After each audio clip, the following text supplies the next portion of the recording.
Schedule caste आणि schedule ट्राईबमध्ये रूपांतरित केल्या होत्या आणि त्यांना संघटित केलेलं होतं। त्या जातीमध्ये तेढ निर्माण करण्याचं, विषमता निर्माण करण्याचं, झगडे निर्माण करण्याचा प्रयत्न या गव्हर्नमेंटने चालवलेला आहे।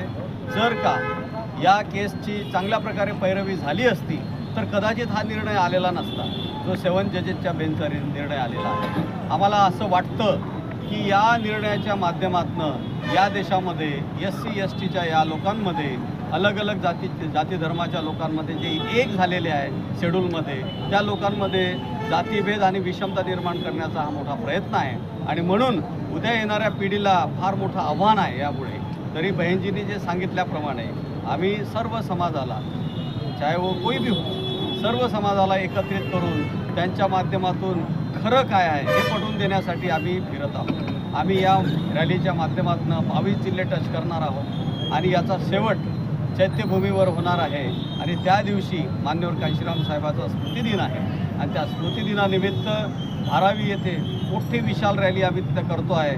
मोठ्या विशाल जनसैलाब तिथे येणार आहे आणि त्या जनसैलाबामध्ये आम्ही हे कमिटमेंट करणार आहोत की या महाराष्ट्रामध्ये येत्या विधानसभामध्ये होणाऱ्या इलेक्शनमध्ये, आता होऊ घातलेलं इलेक्शन जे आहे त्यामध्ये या महाराष्ट्राच्या पवित्र भूमीमधून फुले बाबा शाहूच्या विचाराचे कमीत कमी 5 हत्ती तिथे नेण्याचा आमचा मानस आहे आणि त्यासाठी आम्ही संघर्षरत आहोत। म्हणून ही संघर्ष यात्रा आम्ही काढतो। विधानसभेची निवडणूक आहे आणि BSP किती जागेवर निवडणूक लढवणार आहे? आजच्या घडीला आम्ही 288 पूर्ण जागेवर लढतो, कारण की बहुजन समाज पार्टी ही नॅशनल पार्टी या देशातली 3री सगळ्यात मोठी पार्टी आहे आणि आजपर्यंत आम्ही जे इलेक्शन लढलेलं आहोत ते आम्ही एकटे आपल्या स्वतःच्या बलबुत्यावर आणि पूर्ण सीट्स आम्ही लढलेलो आहोत। परंतु तुम्ही आता म्हटलं म्हणून मला सांगावं असं वाटतं की आजच माझ्याकडे एक न्यूज आली।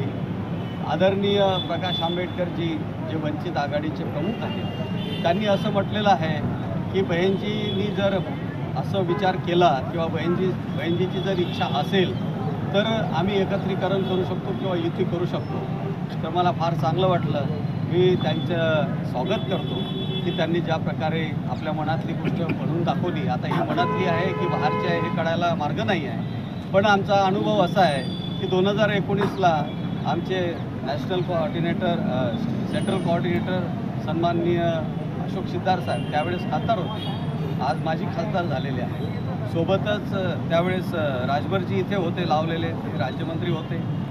तर हे लोक 4दा राजगृहामध्ये जाऊन आलेत, त्यांनी चर्चा केल्या।